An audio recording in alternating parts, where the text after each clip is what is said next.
somewhere here. Something like that.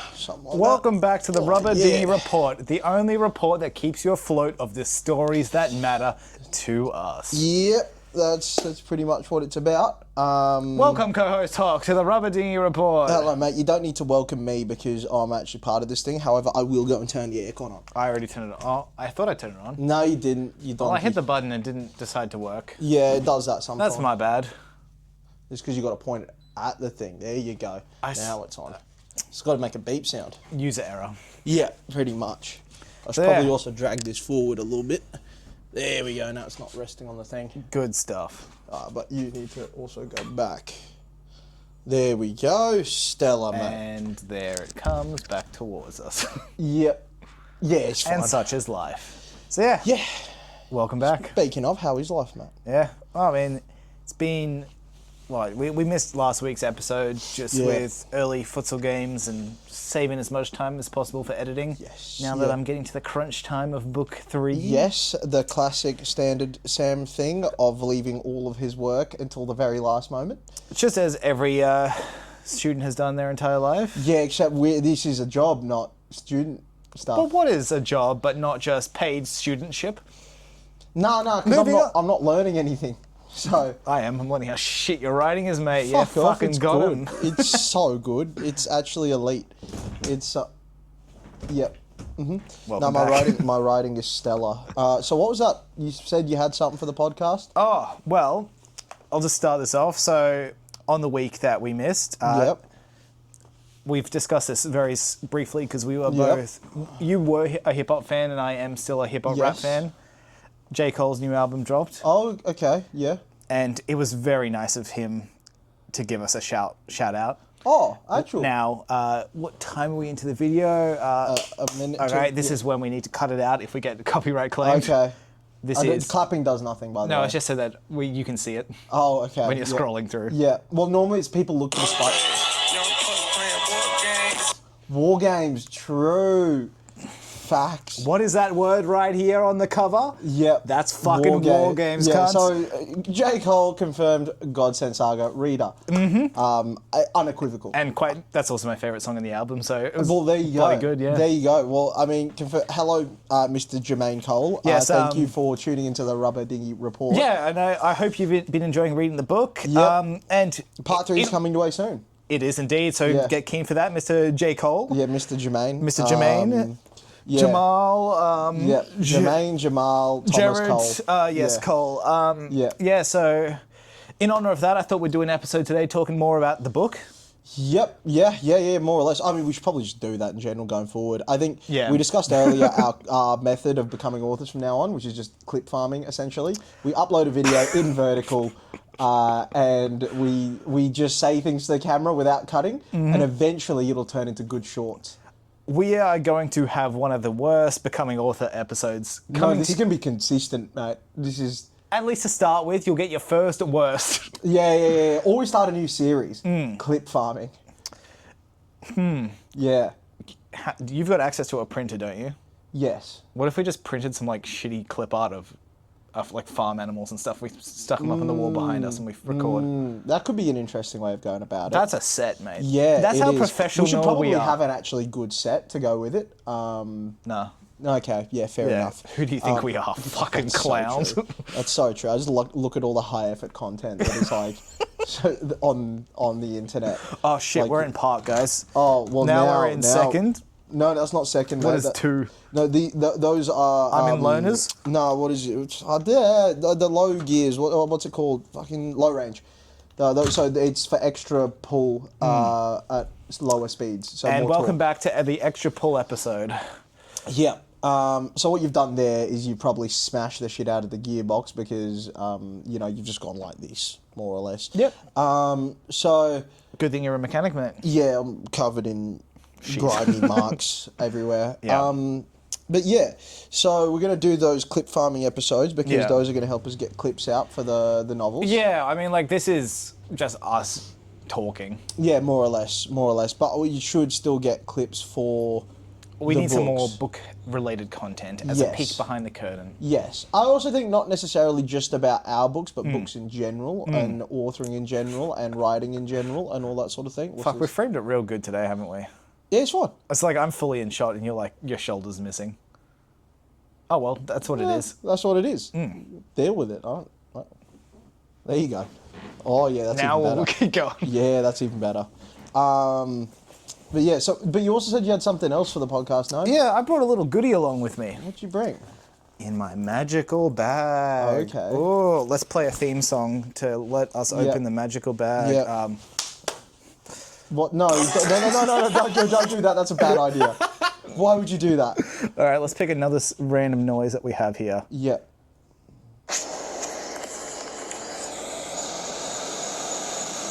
Yeah, that's a good one. Yeah. Yeah, I like that one. That's good. Yep, cool. You know what that is? What? That was a terrible recording I did to get crickets in Japan. Which you can vaguely hear in the background, so you're welcome for that. Yeah, cheers, mate.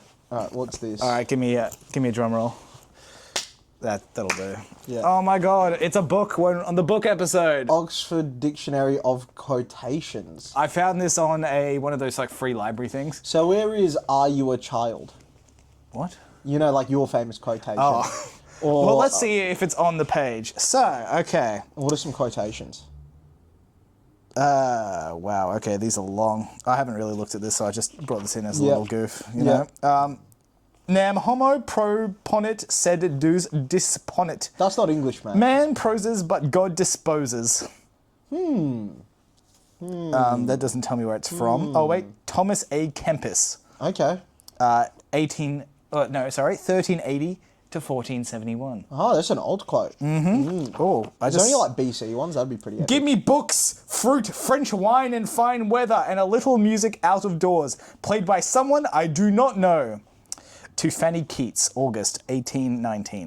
That's pretty epic. Yeah, I could go for that sort of stuff. Your turn. You know? All right. Yep. Let's have a look at this thing. Oxford Dictionary. It's a pretty epic one to have. Yeah. Usually this lives next to my. You flick to the index? Oh yeah.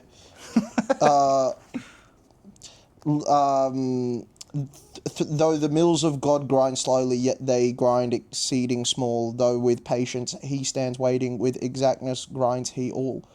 Yeah, fair. I mean, yeah, valid. Big. Valid, completely valid. Yeah. So that's we're out of that segment now. Let me play a new theme song. Play another shit sound. No, not that one. Hating myself, Samuel. I said what I said, and that's the end of it. All right. Wow, I timed that all right. God, this is off to a shit start. We really do have the worst podcast on the internet. I mean, we got it through it all quickly, so yeah. Let's just reverse past all that stuff. Okay. Do you reckon we made it past it yet? Yeah, probably. Reverse pretty bad. My foot's firmly on the gas. Went to low gear again. Right. Okay, now There we're we in go. drive. Okay. You know what's great today for this bit? What? The camera's up high enough that you can't even fucking see the gear pump. Epic. The way So it you should don't be. know what's happening. The way it should be. I believe that's called tension. A literary device. Maybe a literary device. We supply in our books, godsendsaga.com. Yes. Now let's talk about those books. Yeah, so how's things been going on your end in terms of the process of writing and such? So yeah, we're coming to the pointy end of the book. Yep. And we're trying to get it out. I am still about 9.5 chapters to go. Yep. So behind schedule as per usual. We got how many weeks till mid-March? It's like 5 weeks. Yeah, remember it was supposed to be start of March though? Yeah, but that was a lie. It was. You know what makes it more egregious is this was like so much longer than the turnaround for book 2 that you had to do it. I feel like no matter what time frame I give you, you'll get it done, but you'll do it at the very end. You won't like maybe give us a little bit of cushion, a little bit of breathing room, a little bit of no, you'll go. This is the wall. pull episode. This is not the pushing episode. More cushion for the pushing. Oh, you're just woeful. I know. Right. Derailing things once again. However, yeah, I feel like I could give you 2 weeks to get the entire book done. You'd get it like done, but in the last moments. But also, if I gave you a year, if I said a year to get 4 books done, you do all 4 books in December. I'm not that bad, but it is... It's pretty bad. It is, I do tend to thrive under stress, let's say. I'm going to stress you out more. 2 months for the next book, tops. I'm going to have to kill myself, I guess. We'll see how I thrive under that. Yeah, that'd be good. That'd be good. I think the time we've allowed is sufficient. Yeah, it should be. Well, we need it out. This next one, it has to be early June, purely because we want it out for the conventions. Yeah. So, like, April's our first one, which is fine. That does leave a bit of room for this. However, I'm a bit more confident getting the next one done before time. Yeah. There's also a week in April when Vivian, the wonderful fiancée, is disappearing, and I've got the week to myself just to lock in and fucking edit. Yeah, fair enough. You're going to live my life for a bit of just working without... Just hermit life, Yeah, pretty much. Just locked into a computer. Work. I mean, quite frankly, that's not that much different from what I'm doing now. Yeah, fair enough. Yeah. You get your little bits of downtime, which is good, you know? I went, I had a bit of downtime on Saturday, actually. Yeah. Happened to see you. Oh, yeah, that's right. You did for, 5 minutes? Yeah, so it was your birthday, eh? Yeah, it was, yeah. I caught you on the last 5 minutes of your birthday. Yeah. You know what I really enjoyed about that? What? Because you were at a pub to watch the footy game. Yeah. And I got in at like 11:55. Yeah. And at 12 the pub closed. Yeah, so they were already trying to kick me out before. Yeah. That you got in, they're like, nah, turn around. Get around. Get out. Like, I'm with these guys. And they're like, ooh, 12 o'clock straight out. Yeah, but it's annoying because that pub usually, it must be under different staff. They end up closing the pub down around us so we can watch the rest of the game. Then they get rid of us instead of kicking us out for the last 20 minutes of the game, which is stupid. It's so annoying. But what was real fun about that is within 5 minutes of being outside the bar or the pub, you were gone. Yes, well, we wanted to catch the last 15 minutes of the game, so we just beeline for the pig and whistle. Yeah. So what was real funny was one of the mates who had come to the pub with you and watched the whole game. Yeah. Was chatting with me. Parker. Yeah, and then you guys, he just looked around and was like, "Where the hell is everyone?" Because we were like, where's Parker? He's not here. All right, well, time. We can't miss the last 15 minutes, so we just beeline. And then he texted me. He's like, "Where'd you go? That's so dog." I'm like, "Mate, we stuck around. We couldn't find you. That's on you, mate." Like, we said where we were going. Did Zara end up catching up with you, or did he? No. Okay. I don't know where he went. It was me, Geordie, Sean, Will, and Albie. Me, Geordie, Sean, and Will then got in there. Albie went to go pick up a drink at the new place. We sat down, but as we sat down, United scored again. So we never saw Albie again. I think he just went home. So we just never saw. After we went in, he went to the pub. We went off to the seating area, and then we were like looking out, seeing that United scores. Like, when's he gonna come? So I can rub it in his face. He just never turned up again. So he just went home. Yeah. So that was good. But I did see you for about 5 minutes. Yeah. Which was cool. You're welcome for your birthday present of my presents. Thanks, mate. Thanks, mate. It was you and Stim rocked up. That was. Yeah. Where were you guys at? Oh, we had one of our high school mates who, when he was good mates with, was wanting to catch up, and then, it went a lot later than I was expecting. I see. I was going to say, it's strange for you to be out that late. Yeah. That's. I was ready to call it at like 10. Yeah, fair enough. Got home, sleep at 1, I guess. Yeah. Yeah, I got in at 4, I think. Yeah, just because then some of the boys wanted to go out to the bars and stuff like that. So I was like, I'll go along. Yeah, no. Going to the Valley at 2 a.m. Yeah, no. Bad choice from you, quite frankly. Yeah, not good. But I stuck around with them for a little while, and then I was like, I got to dip. I got to get out of there. This is, they proceeded to the dance floor of a club. I was like, I'm heading home. I'm stone cold sober. Yep. And this sort of area does not work if you are sober. At least I've been told. So I disagree.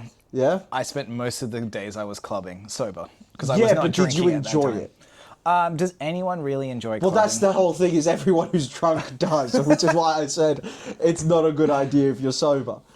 It's fine. Yeah. They were having a grand old time. I was there like, it's a lot of noise.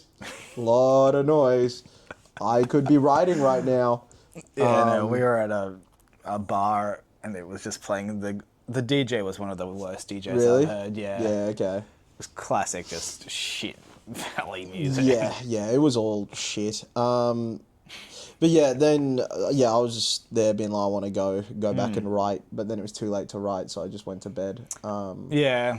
But yeah, overall though, the writing's getting much quicker.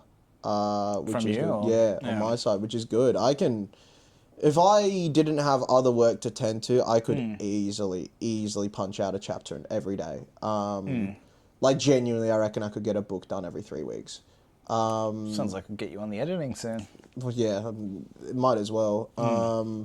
The only thing about that is there would be less of the contrast between my work and your work, where when I write something, to me it seems like 80 to 90% done. To you, it seems 60 to 70% done. You know what I'm saying? But that's like if you put your 80-90 up to your 100, it's like it's my 70-80. Yeah, that is true. And I'll get around to doing that for book 4. At the moment, I've written 4 chapters almost of I've still the got a 5th ways book. to go before I'm on book 4. Yeah, anyway. and I've been going at that for a week and a half at this point. So, you know, hopefully I might even get the 5th chapter done by the end of this week, maybe the 6th. So, yeah, that's getting pretty speedy. It's getting pretty good. Means a lot of novels are going to be coming out, you know, as and when. As we streamline things, it'll only get quicker, which is good. I mean, I think that's helped speed up the current editing because, I mean, editing book 1, that was our slowest book. Oh, of course, but it was always far. going to be, yeah. That was me getting used to editing and you getting used to writing. And you can tell the quality increase of the stuff you've given me to them. Which speeds things up. Oh, it's definitely better. I mean, like, because with how we do our edits, you'd see about 1,000 edits from me on book 1 stuff. Oh, it was like 1,700, 1,800. What's like the current sort of count? 4 to 5. Yeah, about 400 to 500. Yeah, so it's halved. Yeah, more than. Yeah, it's like 60% down. So yeah, it's made it good. I'd say also, it's been getting quicker. What was I gonna say? I think honestly the rate we're going, if I kind of jump in on some of the editing as well, fix up all the grammar, that sort of thing, before you get there, I reckon 4 books this year should be no real issue. And I think we're already shooting for 4. Aren't we? That's what we're shooting for. But I'm saying release, I don't think it's going to be as much of a scramble as we kind of thought. I'll make it a scramble, mate. Of course you will, because you're annoying. But yeah, so that'll be good. And then going forwards, I think maintaining that pace would be awesome. There's going to have to find time in between to get planning and that sort of stuff. Yeah. We really need to delve into our next series, which is, what's Mayhem? it called? Yeah, Mayhem.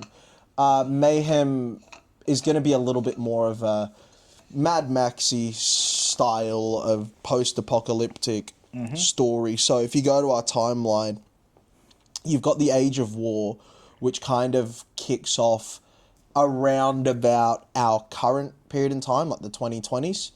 And that continues on for a good while. And then after the devastation wreaked by that, you've got you've got the Age of Anarchy, which lasts a couple of 100 years. And that's where new borders and new countries are forming and different sort of, alliances and everything's a power struggle, everything's up for grabs. You've got the introduction of godsends, the superpowers in our series that are kind of spreading through the population a little more, and it's kind of, so we're going to have a story focused around that while the world is going to be pretty devastated and pretty destroyed by the end of the Age of War. Because, I mean, in the current series, we have the Purgaries. Yes. Which are sort of a result of the Age of War and the Age of Anarchy. Yeah, exactly. And they'll be in a much worse off state, or in a state of currently being destroyed in this series. Yeah, and it'll all be, it's just a fight for survival rather than any sort of emphasis on rebuilding humanity or furthering humanity. Everything just becomes a total fight for survival. War games will not exist. No. I mean, the era that our main series revolts taking place in is the rebuild. Yes, which is... Rebuild has not started. It's, No.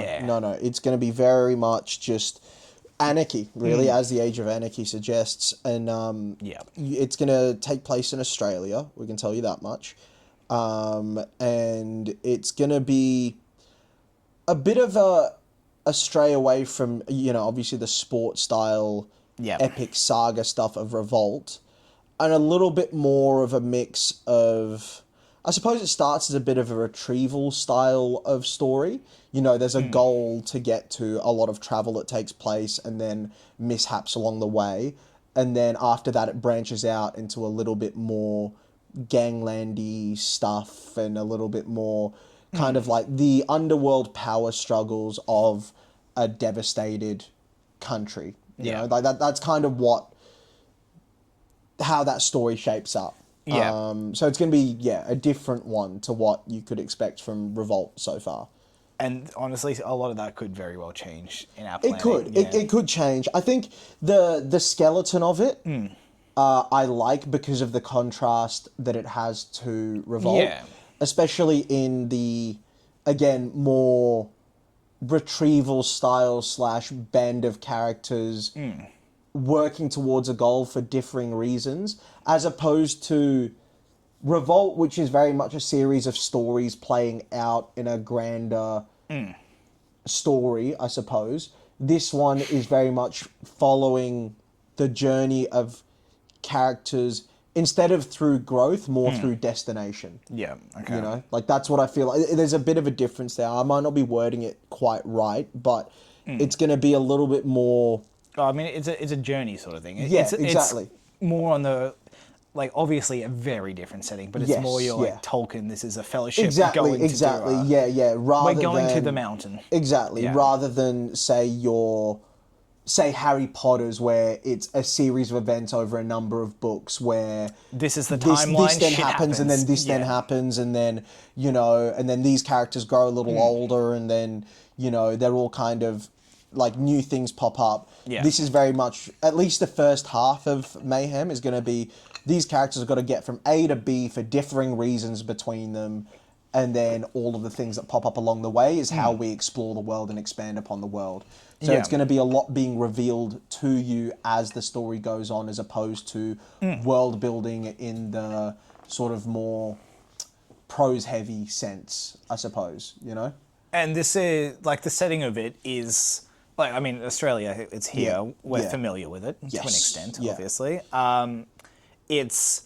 We don't delve into Australia much in the main series. Well, in Revolt, I should say. Yeah, in Revolt, there's not too much. Like, I mean, book 2 or 3, I guess, we have some references to it. Yeah. I mean, there's characters who come from there. Kenny is half Aussie. Yeah, exactly. He's... he's what is it? In terms of his... Not like genetics, but like his, what's the word I'm looking for? Like, I suppose racial makeup. He's half Aussie, but he grew up there, so it's kind of like a more... He is an Aussie with... It's not as if he's like equally entwined in two different cultures of Japanese and Australian. He grew up in Australia, or like, what Australia has become by the rebuild. Yeah. And, and then moves over to Japan when he's older. So it's not as if he kind of grew up in a mix of the both in the way that someone, I suppose, of today's world might experience both cultures at once, growing up from two different, racial makeups. So there's not going to be any direct ties to the Revolt series given the time gap. Yeah. But you will see some of the stuff that's happened to Australia. Exactly. And you'll see which ties... has an impact into Revolt. Exactly. You'll see ties in the sense of answering questions that you might have from the Revolt series as to why certain things are the way they are. Yeah. And it'll expand the world building. Like, the Age of Anarchy is referred to within the Revolt series, but not too much is said about it. So it's kind of like delving into that and exploring that in a way that, really opens up the world for you, as every step in the timeline will. You know? I mean, we do tend to refer to a pre-Age of War or an Age of War in general rather than Age of Anarchy. Yeah, it has been mentioned. Also be a case it has been mentioned. We want to ignore this chaotic time. It has been mentioned at points, but definitely not as much as the Age of War, because absolutely.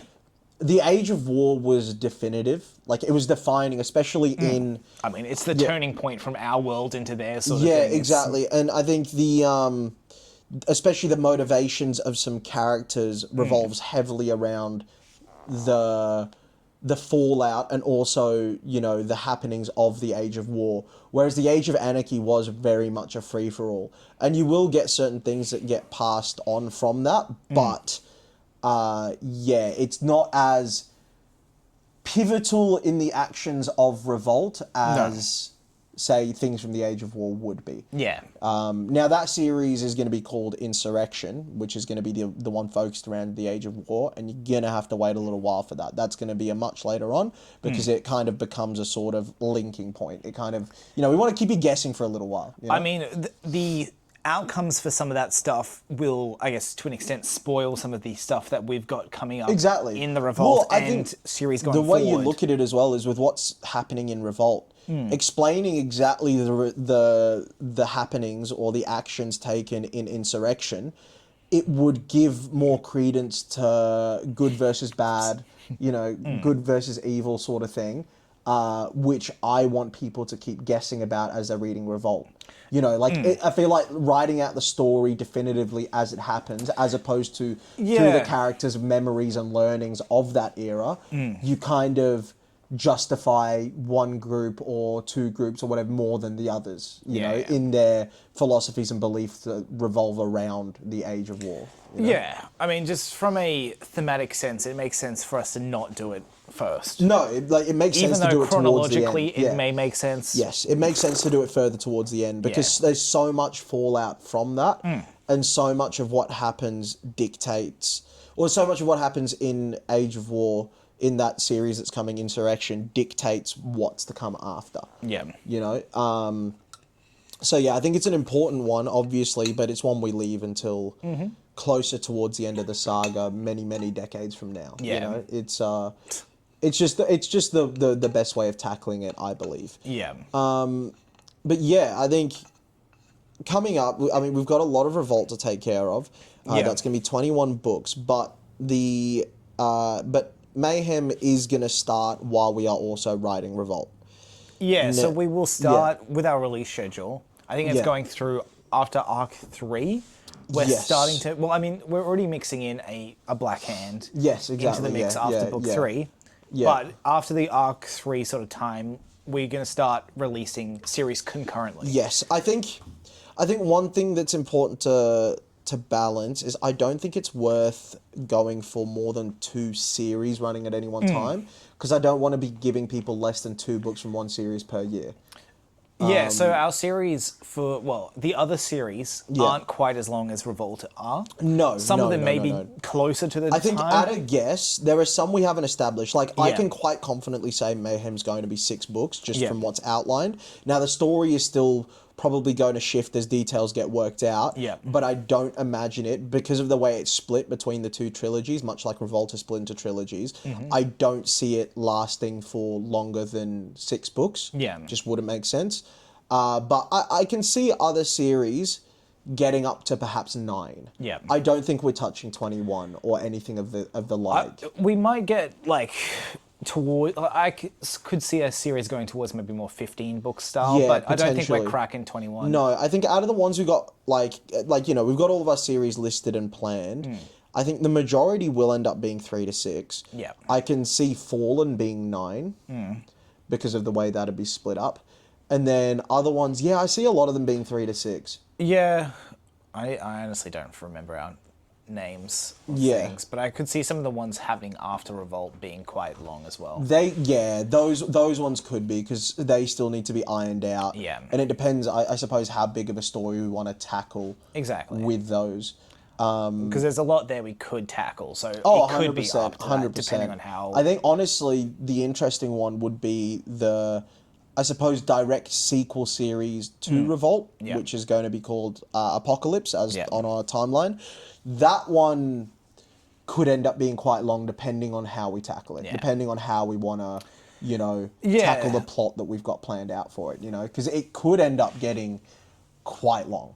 But also, you don't know, it could wrap up shorter. It just depends I suppose how deep we want to dive, but yeah, I don't think it'd be a stretch to say that might end up being our second longest series. Probably. And then Abyss, which is the one that follows on from Apocalypse a number of years later, that one I think has less legs in terms of plot length than Apocalypse, because there's less world building to go on. Yeah. But could also still be quite lengthy. Could do. I think more because I think it'll be stretched out over more years. You know? Yeah, I mean, there's always the case of you could opt for longer books, shorter series. Yes, yeah, for sure. You could always opt for shorter books, longer series as well. I do quite like our sort of 300 to 600 page range. It's probably the pretty standard range, Yeah, I think it's a good page range though, because it looks nice on the bookshelf, not too daunting either. Eventually, when we get to like deluxe editions, we'll combine them all into like, you know, the separate arcs of war games and such. Exactly, like each trilogy becomes one book. To jump a little bit further back to the no more than 2 series going at the same time, when the Mayhem series releases, we'll finish that one up while we're still releasing Revolt. And as Revolt is continuing, we'll release a different series, which will be Empire. And Empire's going to be an entirely different feel. That's which we very cleverly started planning before we started planning Mayhem. We did actually. Well, we started world building for it, which does need to be done. It's probably our bigger world building project. Yes, very much so. Very much so. Because I mean, we've talked about at this convention. Empire is going to be set off world, right? It's going to be set on a different planet. How that connects? Yeah, that is left for you to find out. But it is set on a different planet, and eventually everything will converge, like the Godsend Saga is, right? Like we'll never tell. Like the Godsend Saga is an interconnected world like that. Everything that happens is for a reason. Now, Empire is set years back, a couple hundred years back, in fact, and is it a similar time to Mayhem, or is it like years back from Mayhem? No, it's going to be like 16 to 1700s. But because it's off-world, there won't be that big connect of, figuring out what society's like on Earth at that time, because it's entirely an off-world series. Yep. But yeah, that's going to be an entirely different feel. Very, very politics-heavy, very war-heavy, very sort of, exploring philosophy and politics more so, in a sense. Like, there'll still be a lot of action. I think all of our series are going to have a lot of action in them just by the nature of the stories. But I would say it'll be toned back a little bit within Empire. Yeah, no, it'll be...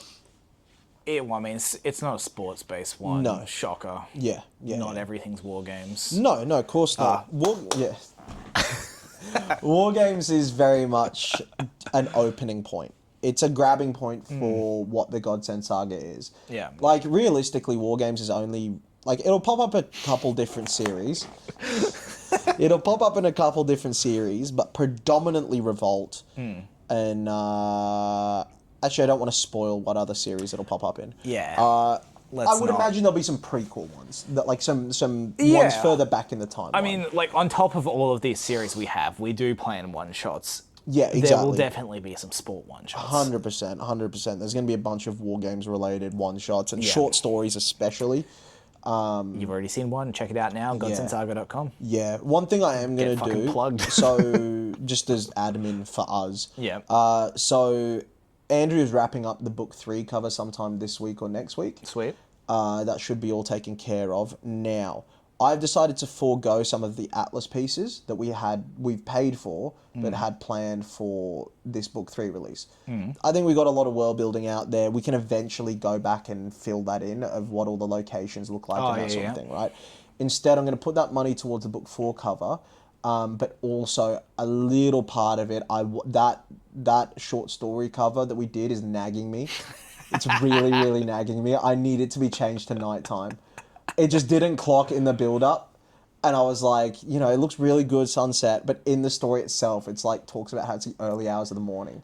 Is it also the characters switching, or are you just committed to that? I might do that. I might get those characters switched, because it's bugging me. But particularly, it's the sky. The sky being dusk really, really getting me when it's notoriously like midnight onwards. This is why you need someone checking all your work. Yeah.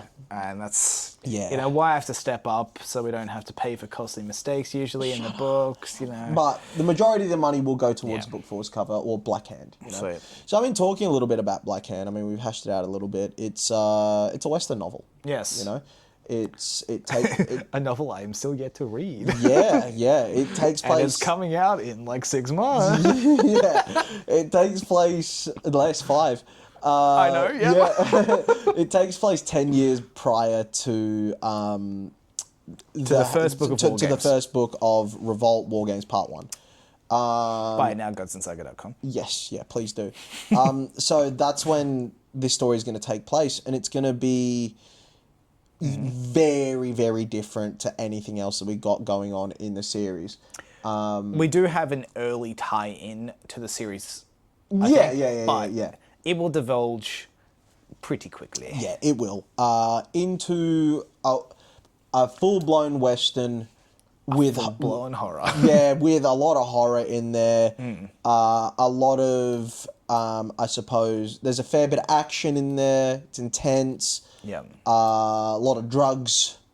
A lot of really messed up stuff. Cannibalism, a lot of that. Gunslinging. And much more.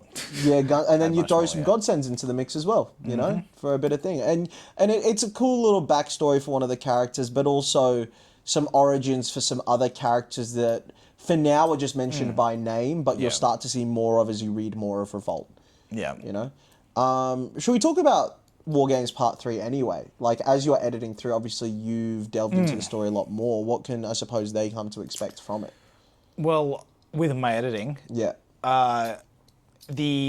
big arc of the major tournament for one of our main characters, first round of his is just finished. Yes, yeah. How much do we want to talk spoiler-wise or, like, actually name-wise? Because, like, I can do a lot of vague stuff, I don't want to do names of characters that might be a reveal, say who the... I mean, we can talk about how Toshiro is the one that's got a big tournament, right? Yeah. I don't want to talk about who he faces or anything like that, in case, you know, there's people that are getting familiar with the characters, might be a bit of a surprise and all that, but... I mean, actually, after we talk about the fight, if you're a wonderful commenter of ours, drop it in the comments who you think, and you're familiar with the gladiators from our website. Drop in the comments who you'd be keen to see him fight, / who you think he might be fighting. Yeah. I will say, as some things, so I think we can talk about book 1 and 2 thus far. I think one of the cool things that comes up in book 3 is some revelations about the attack on Toshiro and Kuro in book 1.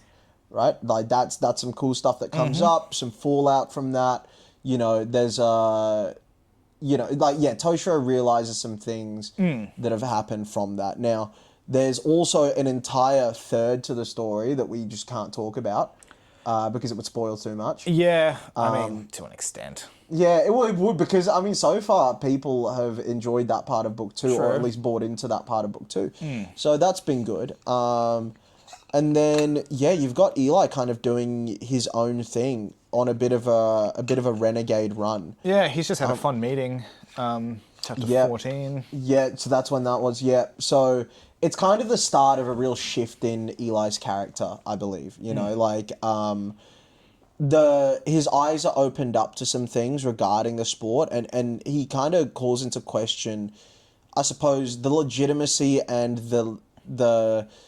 I mean, like, one of Eli's defining characteristics is the belief in himself of making it to the top of War Games and what that sort of means to be the top of War Games. Exactly. I feel like those goals in Book 3 are really called into question. And almost that...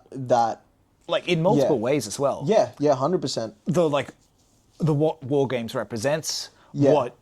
like, being the best is, how to be the best is, it's like, he's got a lot of stuff. Also his relationship and his interactions with the current best in Aurelius Riddle, his mentor. Yeah. So, like, Eli's really exploring that side of things, of making that leap, I suppose, from prodigy to establishing himself as one of the best in the world.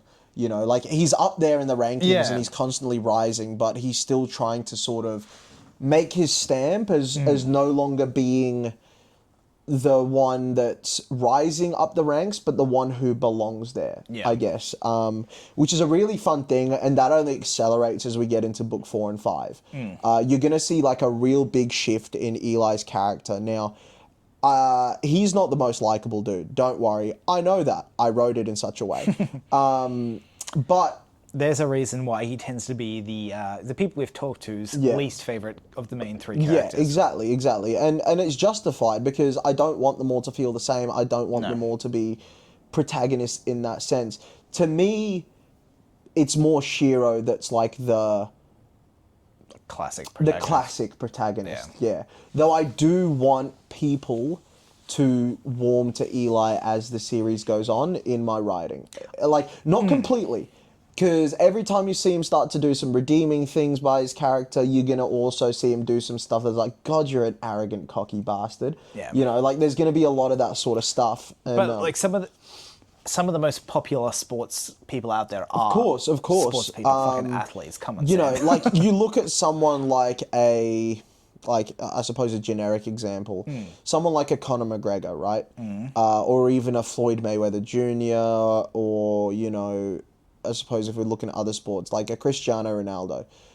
Like, people who have that level of arrogance and that level of self-confidence that rubs people the wrong way, but also their talent is so undeniable that others see that confidence as something entertaining, where people are drawn to it because they're captivated by the sort of ego and the presence that person holds, you know? Like, yeah, it's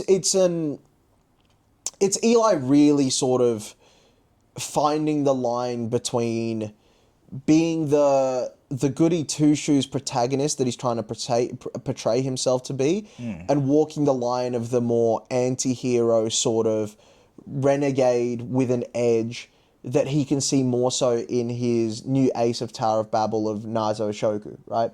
Like, that's who he's kind of looking at as...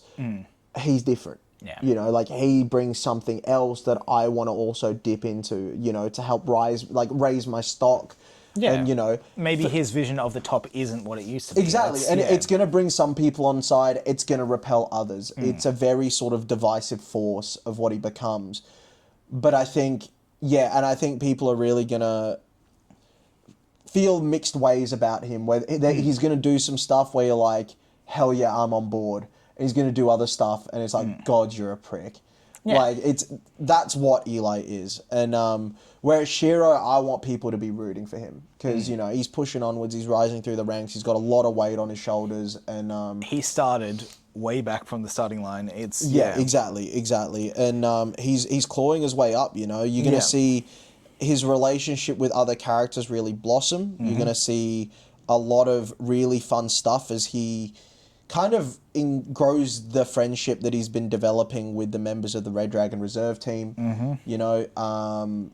And even the main team, And even the main team. But, like, I think Book 3 specifically is where we really delve into, I suppose, open up the relationships more so with the reserve team, you know, spending more time with, obviously, Josh, but also guys like Yoel and... you know, even Hana, Kairi, Omar, like, spending more time with them and kind of, you know, establishing their relationships, and as he's really growing closer to them, whilst trying to balance the fact that he's shooting up the sport. Like, as we pick up, he's on, like, a 3-month undefeated streak, right? Yeah. Like, that's where we pick up the story. He's been flying through Division 3. Ooh, a little teaser. Yeah, he's been flying through Division 3. Yeah. And, you know, he's been performing really, really well, and he's gathering a lot of hype behind him. Now it's like, as he continues to rise, can he keep that momentum going, and can he sort of live up to everything that's, like, you know, coming his way? Because with his last name, the Hikari last name, obviously, like, you know, if you've read the novels, it's arguably the most prominent one in Wargames history because of the lineage that he comes from, amongst others, you know, like Garrett, Drago, Tamashi, and you know, Ibushi, Law, and some others. Yeah, Law. Like, those are all really major names as well. But he, like, the Hikari one is massive. And I think especially in recent memory, because, you know, his father is deemed as arguably the greatest of all time, right? Like, it's him and a handful of others that can lay stake to that claim. And, you know, so the higher he rises, the more sort of massive names are going to be keeping their eye on him, purely because it's their chance to take a crack at one of the Hikari lineage, right? Because they were either not around and too young at the time of his father, or were bested even by his father. Now it's their time to, have a go at the next prodigy who's shaping up to be something similar. Using that as just like a general boost to popularity or anything like that. Exactly. It's a huge boon to beat him now. Like, it's no secret, and it's kind of like established early within book 3 that people are interested in his career. I mean, that was shown from book 2 at the start, the amount of people that attended his signing press conference for just someone starting. Exactly, for when he started, and like the people already coming to him for autographs, pictures, keeping tabs on his career. Like, he's really been thrust under the limelight as people kind of wait for him to make or break. Like, is he going to be a flop or is he going to be a success? Will he ever get out of his dad's shadow? And so in that, him shifting a lot of merchandise, a lot of eyes being on him, even for the higher up gladiators, that's a high-profile fight, right? Like, they want that fight because they're going to have even more eyes on them for that, right? The eyes are on them, and this is a Division 3 level. Exactly. This is beatable for some, like, very beatable for those in the higher divisions. Yeah, exactly. It's there's a target on him for that. Yeah, and so they're waiting for him to rise through the ranks so that they can take him on as a newcomer. Yeah. And all of a sudden, if you're ranked if you're the first person to take his undefeated streak that he's been on in Division 3, there's going to be a lot of talk about you. That's extra sponsorships, that's extra money in your account, that's, merch sales, that's all that sort of stuff because, who you've been in there with. So, it kind of puts a lot of pressure on him, and we're going to explore what it's like to sort of navigate that pressure. Yeah. I suppose in another video we can get into more the other characters and what they're doing. I mean, this book carries on the focus heavily from Shinsuke Tamashi, who was very prominent in book 2.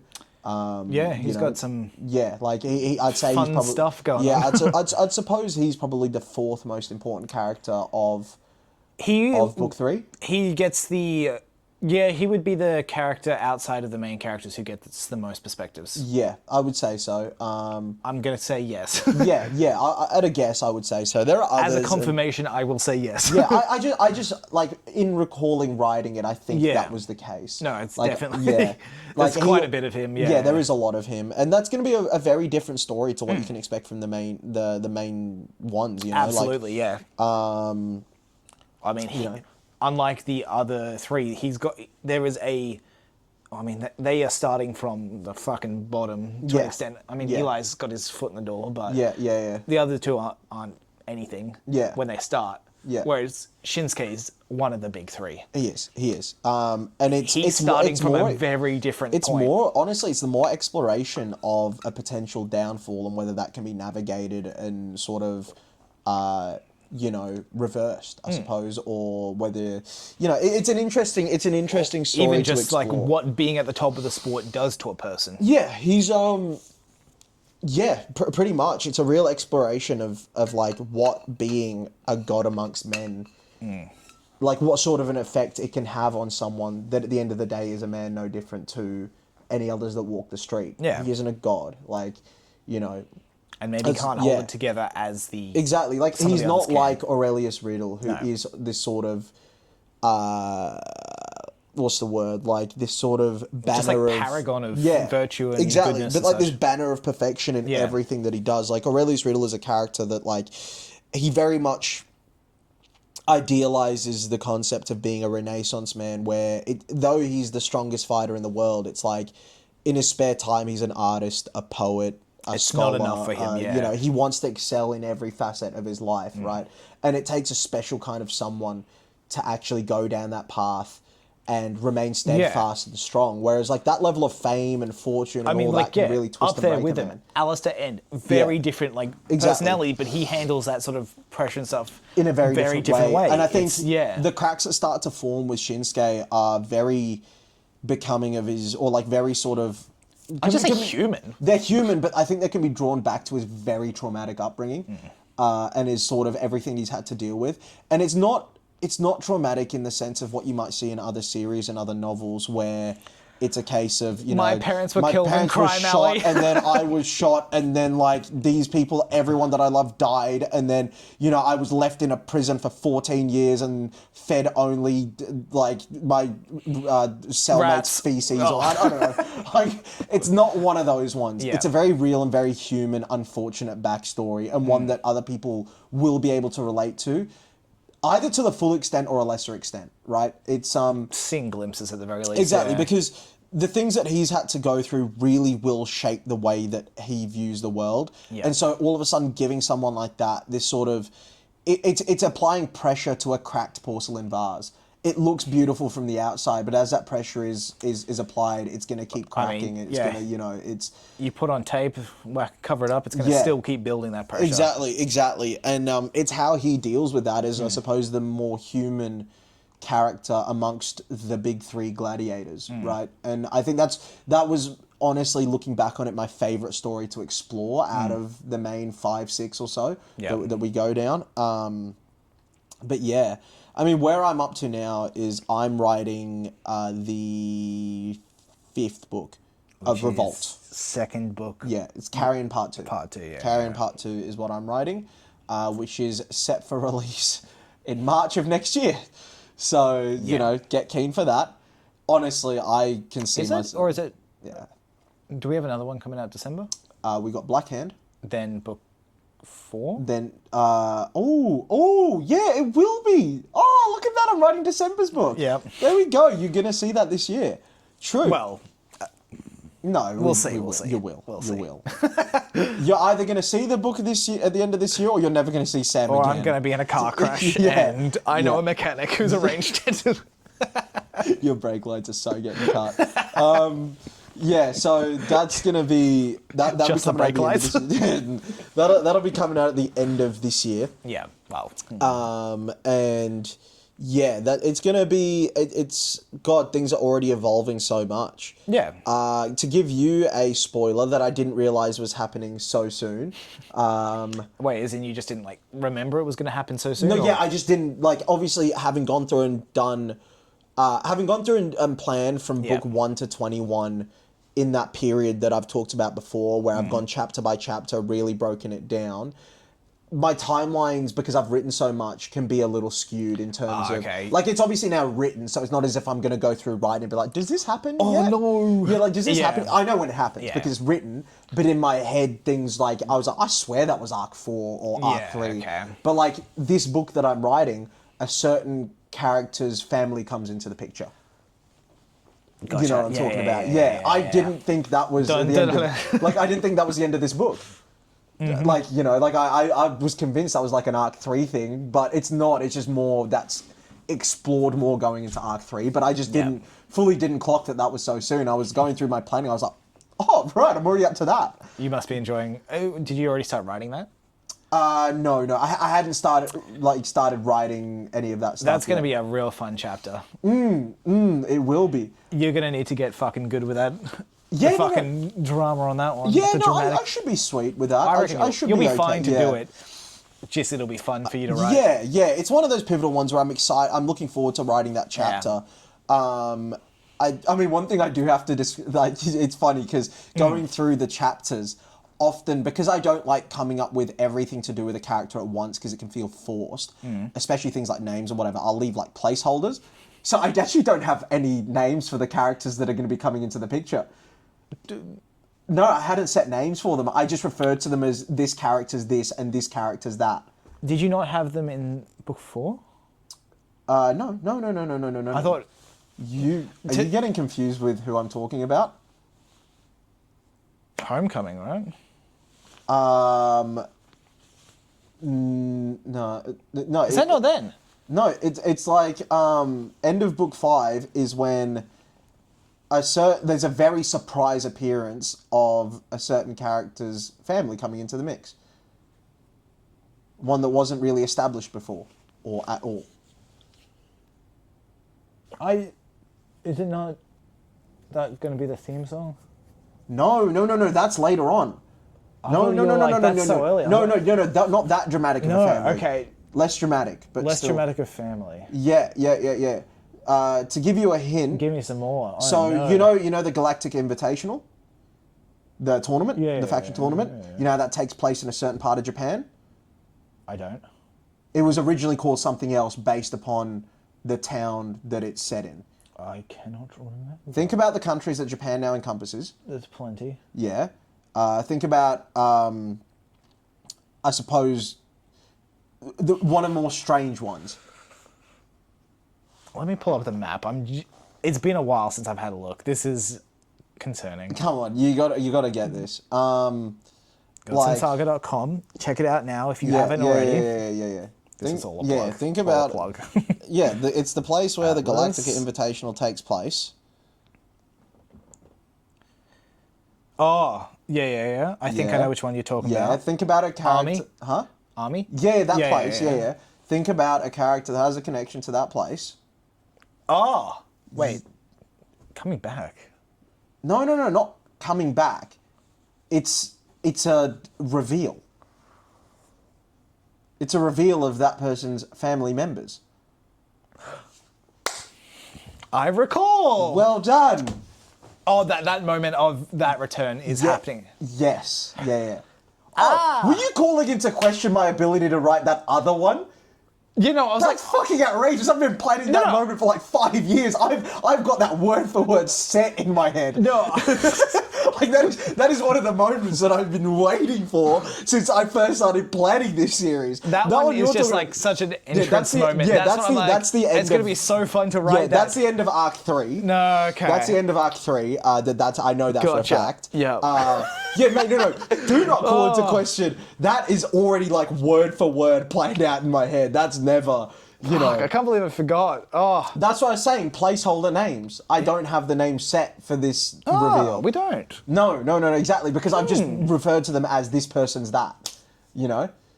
So it's gonna be an interesting. I didn't clock that was at the end of this book. All right, I'll pick them. Yeah. Go on. I mean, And one of them may or may not be named Joe Hendry. Oh, for fuck's sake! You can't do a wrestling reference, not with all the millions of wrestling references. Yeah, I know, that'd be criminal, wouldn't it? But it's not the type of wrestling I like, so fuck it. But also, it's a funny bit. It's a fun bit. It's a really funny bit, yeah. But yeah, so I fully just didn't realize that was so soon. Yeah, that's in my cool. head it was later on. So that leaves me a lot of time because I was worried about like how that relationship ends up. I was worried I wouldn't have enough time to flesh it out to that point to make people feel any certain ways about it by the time things change, right? But that gives me a lot of time. That gives me like a lot of time to really set that up, which I'm happy about. Yeah. Like everything that happens in that sort of familial relationship later on is really going to mean a lot more than I was worried it would. So I suppose that's a good thing. That's good news. Yeah. No, that's... I mean, there's plenty of time. Yeah, plenty of time. Plenty of time. Does the family member who this all pertains to return as well at this point? Or is that still later? Not the family members you're talking about. Yeah. The person whose family members they are, have they made... Return from fucking where? Don't tell me you've got the wrong Am I still wrong? How are you? Give me some more. Oh my god. Worst case, fucking write it down. No. How are you not? Yeah, I just don't know what you mean by return from somewhere. The one that. Fuck. Without giving it away. Without giving it away. I don't care about your footage. You've got plenty of like good footage leading up. We talked heaps about books and that. This is fun for us. This will be a great one for you to come back and watch after you've read all the books. Absolutely. And suffer through all the fish facts. I've already specified this to you. 2 of the familial relations are going to be major characters in a future series. Yeah. I'm pretty sure that's what I'm talking about. Yeah, so return from where? So none of the new characters. Oh, return in a sense of, okay. You don't mean return in a sense of make an appearance. No. You mean? Oh yeah, okay, I get what you mean. Yeah, the I get what you character mean. who these I know family you mean. members The character that you've been trying to guess. Yeah. Yeah. You mean you don't mean return in a sense of like they show up. Yeah, you don't mean that sort of sense. Their return has occurred, or will occur still. I'm trying to be vague, can't I know, but by return, do you mean a return to former heights? Yes, to an extent. Yeah, you don't mean a return to the book. No, not to the book. Okay. They've been present. Yeah, that was what was throwing me. Round. Yeah, that was what was throwing me off. I'm like, return from where? I've not sent them anywhere. Okay, yeah, no, not yet. That's the catalyst. Okay, cool. Yeah. That won't happen for a little while because think about what's like if you think about the story and how it pans out. Think about what's got to happen at the end of book 3. True. Book 3 of Carrion. There's a prominent figure that, you know, and so, that has to happen. That one I do recall, Yeah, that has to happen before we can explore that, so. Speaking of, there's some fun setup for that in book 3. A lot of that stuff's been happening. Yeah. I mean, like, what, just revolt stuff in general? No, the stuff to set up with the character that you're talking about at the end of book 3. Yeah, that will be explored a lot more as well, especially in the book that I'm currently writing. Does it get much in 4? It was, but like it's really explored. Okay. I'll explain to you why, I suppose, after, because that'll get too heavy into stories. But I mean, it's stuff we talked about before. It's the layout of how Red Dragon's shaping up for the Galactica Invitational. Yeah, and you know what their team's looking like. It leads to a lot more of a true. You know, that's right. You did just talk about that with me.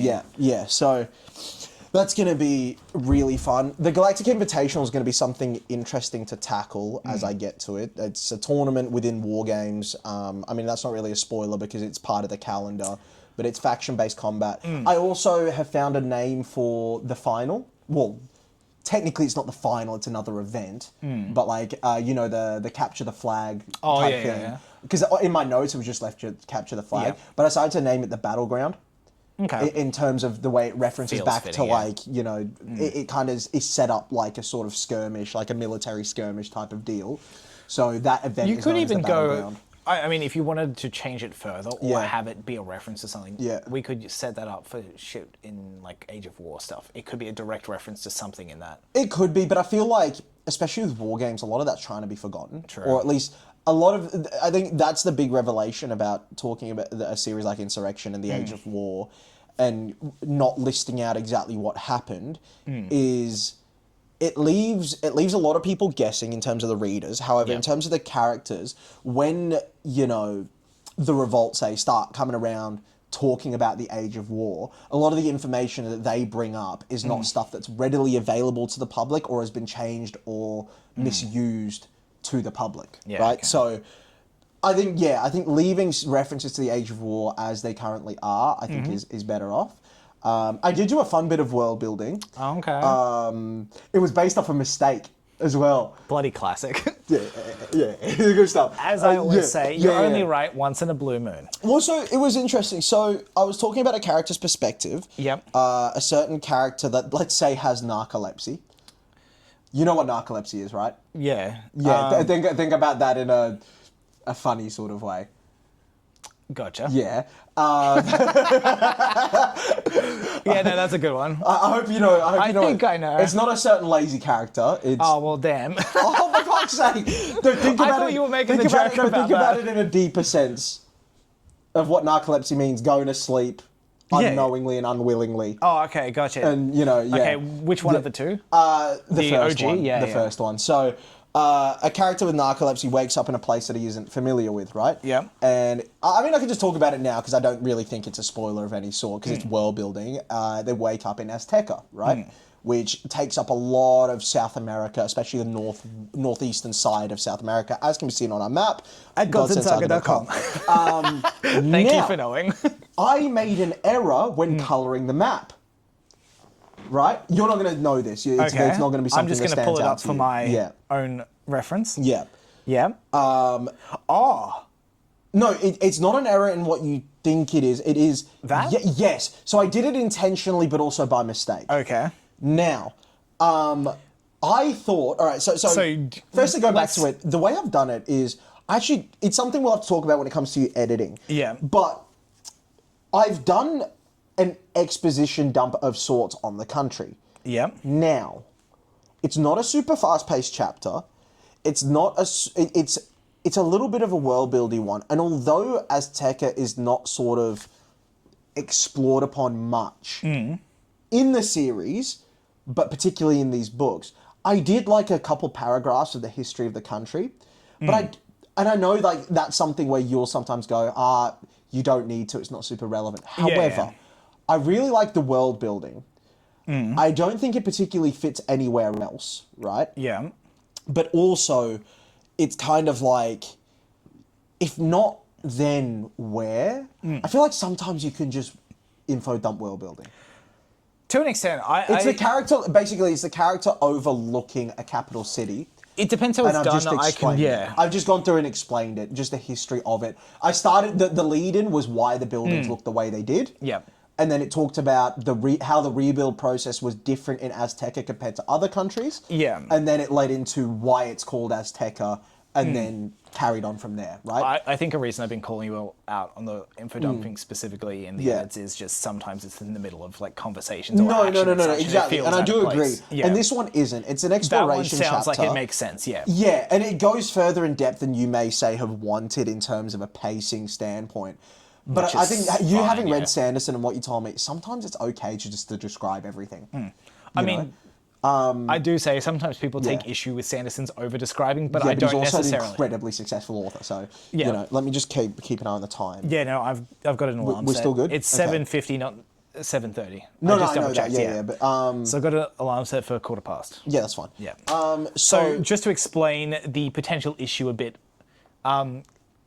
so we've got on the left side of the map. Yeah. We have the purple part of Japan in America. Yes. Which is Japan. Yeah. Then we have America, not the United States of America. It's all color coded. Going up, taking up most of America and Canada and such up north. I'm not super geographical. You'll have to confirm. Yeah, Canada. Canada, and I don't think it has Greenland, but yeah, Canada. Yeah. And then going under that, we have a green portion without a direct name, which is... It's color-coded, though. It is color-coded? It's teal. I believe it's... Teal. Gives a look. Greeny teal. Yeah, it's a teal color. Now, what sort of countries are those? So that is what's known as the Kingdom of Hispania. No. As in, what is it currently? So this is why I'm getting to it, right? This is where I'll talk to you about my own. Now, so I thought the Aztec Empire stretched further down than it did. I thought they had a wider range. Turns out they were just contained within Mexico. Okay. Now, I wanted Mexico to stick to its Spanish roots, right? Yep. Join the Kingdom of Hispania, and then have the Azteca cover things like Brazil, Bolivia, Colombia, Venezuela, those sorts of more indigenous rooted South American countries. And then as you go further down to like Chile and Argentina, they're also connected to the Kingdom of Hispania, right? Yeah. Now, I didn't know that the Aztec people were contained purely within Mexico. I thought they stretched a little bit further down, right? What clued you in? Googling, just to make sure. Yeah. Now the reason that doesn't make sense is because if they're contained, why the fuck is like the rest of South America called Azteca? Yep. Right? So then I went on this like world building thing, like a little paragraph or two where I explained that at the initial formation of Azteca, it contained Mexico. So this is like getting into the age of anarchy of why it was. So just to jump quickly back to the explanation. So the Kingdom of Hispania is the south of South America. Also Mexico, Guatemala, and a few other countries there.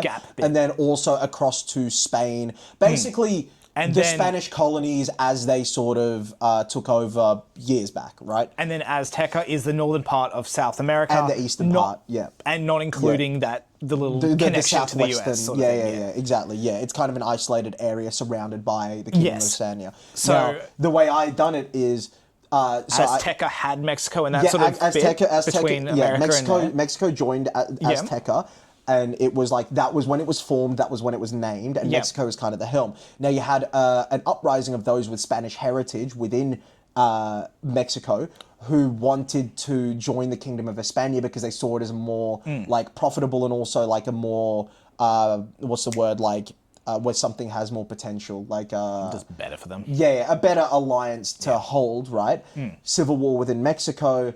The Kingdom of Hispania then sort of like intervened in that and like sort of aided the Spanish rebels or like the Spanish heritage rebels. Yeah, okay. And so then Mexico got taken over. But then the way I've done it is in order to like some of the more indigenous people from Mexico then moved down into Azteca. They shifted down across the border. Okay. And as sort of homage to when the treaty and the formation of Azteca was made, they kept the name. Yeah, okay. Right? Even though technically the Aztec people were in Mexico. So it's one of those ones where I came up with it on the fly to fix the fact that I didn't clock that the Aztec... I thought they spilled further down into like Colombia region and stuff. Okay. I didn't realize they were capped off at Mexico.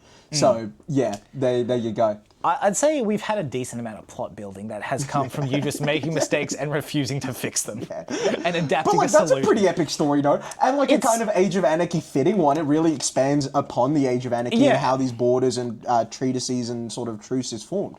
I do think it's a fun exercise to have where sometimes the answer just doesn't work and you have to just fix it. But it's fun to put yourself in a corner and kind of like creatively come out of it. Problem solving your way out of that corner. Yeah. We've done it a couple times in phone calls. Yeah. But it's kind of fun, no? Like it is kind of fun when there is a way out, you know? It's I think like the good one recently was I think it was like chapter 9 or something of book 3. Yeah. I was just like, oh, well, how much can we spoil of that? Tell me and then I'll go into it. With the one big word, like I guess the genre of of what's happening in that where we did the call about. We changed some of the ending bit. Let me think. What was the chapter? What was the? It's Revolt goodies. Revolt perspective. Yep. Revolt perspective. Let me think what they were doing in book 3. Would Vegas help? Oh yes. Now I'm trying to go back to the genre of what that would be. Oh yeah. That's fine to say. Yes, yeah. I get it. Yeah. So is that fine to say? Yeah, that's fine. Cool. Yeah. So we have a more heisty thing. Yeah. It's out there now, sucked in. So you're not going to edit. I thought you meant it was fine for me to. You can say it. A heisty type plot. Yeah. Which we had a bit towards the end, which I called in question. Yeah. We didn't make discussed. sense, yeah. We worked it out. Yeah. And then that was the chapter. We didn't majorly rework the chapter. No. We adapted the ending to like. Exactly. I did rework the ending a slight bit, but it was great. Basically the same. Yeah. Exactly. Yeah. How did that read, by the way? It was good. Yeah, cool. Yeah, it was fine. Sweet. It was all good. It's. It really. Definitely you added your touch to that chapter, and I liked it a lot more. It was good. Which it was just that stuck in a corner, we problem solved our way out. Exactly. And this is a great example. Yeah, I just really enjoyed that one because I was just on free flow creative mode, just being like, now why would the Brazilians still call their country Azteca despite having zero connection to the Aztec people? I was even like going on to like, so like I've talked about, ChatGPT is a friend of ours, but he's not a co-writer, right? No. So we refuse to use it for anything creative or anything, story related or anything like that. I purely use it for research to get quick answers. It's a brainstorming tool. Yeah, to get quick answers. For example, what I'm about to tell you now. So I was literally imploring with it, just be like, please give me a connection. Are you sure?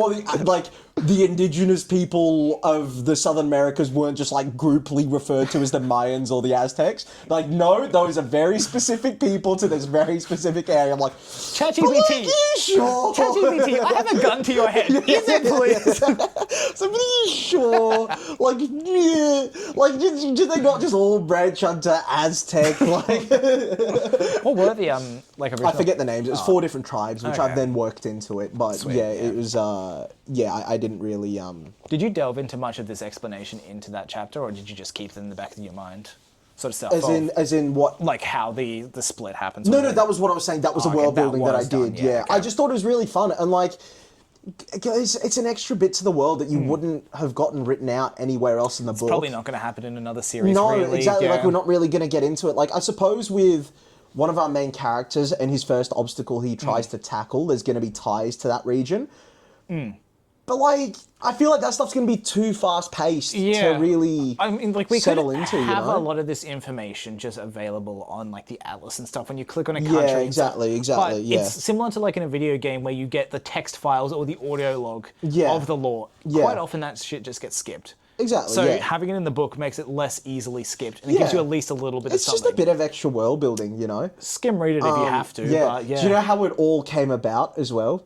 Like, so I wasn't even going to do a world building stage for that. I was just going to describe the buildings and get on with it. Yeah. But like, I was writing out the descriptions, and I was talking about how like a lot of like Brazil, specifically, so I was talking about the city of Rio de Janeiro. And I was talking about how like I was trying to say that they had like a sort of indigenous, like, it was like neoclassical sort of religious architecture, like hyper colourful, but like dashed with indigenous art sort of thing. But I was going to say like Aztec art. Like, let me just check that real quick. And then it's like, no, the Aztecs were purely secluded to Mexico. I'm like, shit. And then I was like, okay, what tribes do I need to use? I'm like, shit, none of them say Aztec. Now, why is this country called Aztec here again?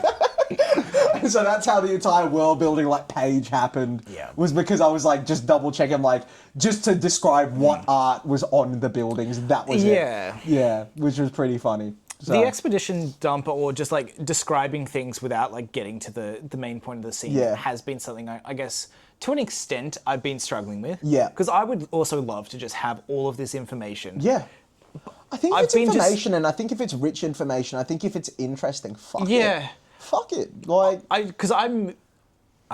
big shocker. Yeah. One of the big things I focus on the edits is prose. Yeah. Which I've really been trying to fix in book 5. Yeah. Like, I've really taken care to fix prose in speech specifically. Yep. I've really been trying to take care of figure out when verbs and actions coincide with speech, and when like going off your edits, trying to pick up on your pattern, and then trying to add that in and go forward. So that'll make my life easier. Yeah. So I've been trying to really do that. Yeah. But yeah, like just in trying to keep the story flowing, because I would also be very fine just info dumping things. Yeah.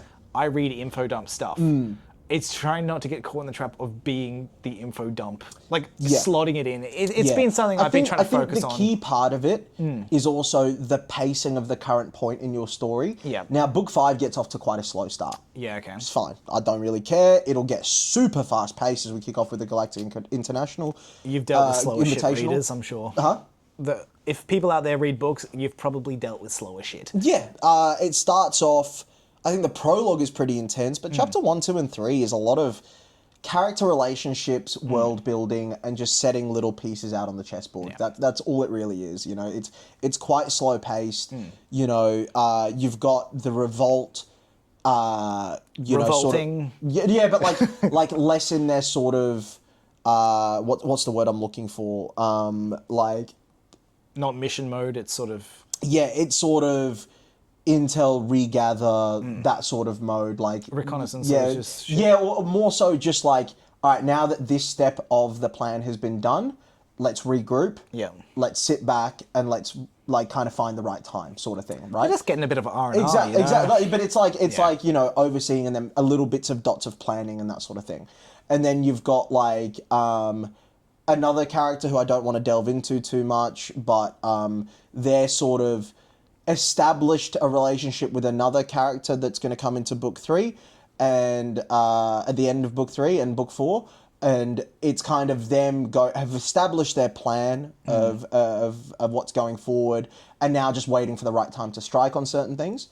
And then you've got like Shiro kind of in the lead up to, like in the fallout from book 4, in the lead up to the Galactica Invitational, kind of just like in a bit of a training mode, kind of figuring things out, talking with his teammates, a little bit more on the lower scale drama side, like, a little bit more character drama as opposed to, action drama. This is, this probably isn't off camera topic, but have we gone back and done Josh Shiro tandem stuff yet? Because that does need to happen, because it sort of sets stuff up for book 2. No, it's one of those things where I want to kind of put on the back burner a little bit, because they failed in that. I kind of... Because they failed, but yeah, there was sort of talk of it. There was talk, but I just wanted to leave that kind of open. And it's one of those things where I've kind of shifted a little bit. It's too much for Shiro to focus on at this stage. We could also slot something in the start of book 3, sort of like just because he's been on the 3-month streak. Maybe even just mentioning, just being. But like, I'm saying I think leave it for a couple of books because he's got so much on his plate in those. That's what I'm saying. Books, mentioning it in that because he's been in a hectic period. Oh yeah, yeah. We could slot in towards the start of book 3, being like he's That's I think yeah. A bit of table talk for you. yeah. I think because we do remember it happened. We've just got other stuff for them to do as well. Yeah. And then going back to like how like the slower start, you've got like Shinsuke doing kind of a nice follow on from where he's been headed on. And then which, you know, it's a little bit slower pace where we pick up. I think you got Eli who's literally on holiday. So yeah,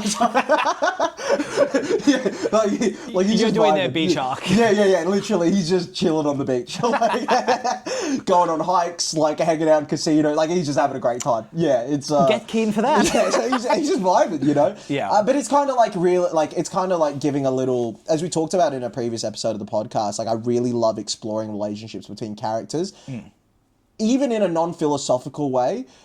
Even more so just in a personality way of, like, so this will be between Eli and Paris, right?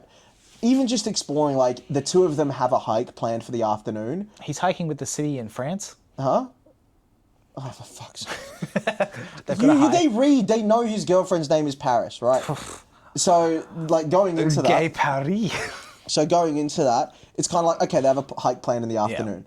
What are some hijinks and stuff that'll come up because of that? And I don't mind giving spoilers for this because it's, you know, it's character related stuff. So for example, like Eli... Can we do an insert in here? What? This is just a personal insert, which would be real fun to sneak into a hike section. Yeah. Just talking about a traumatic past of family abuse, but it's just lies.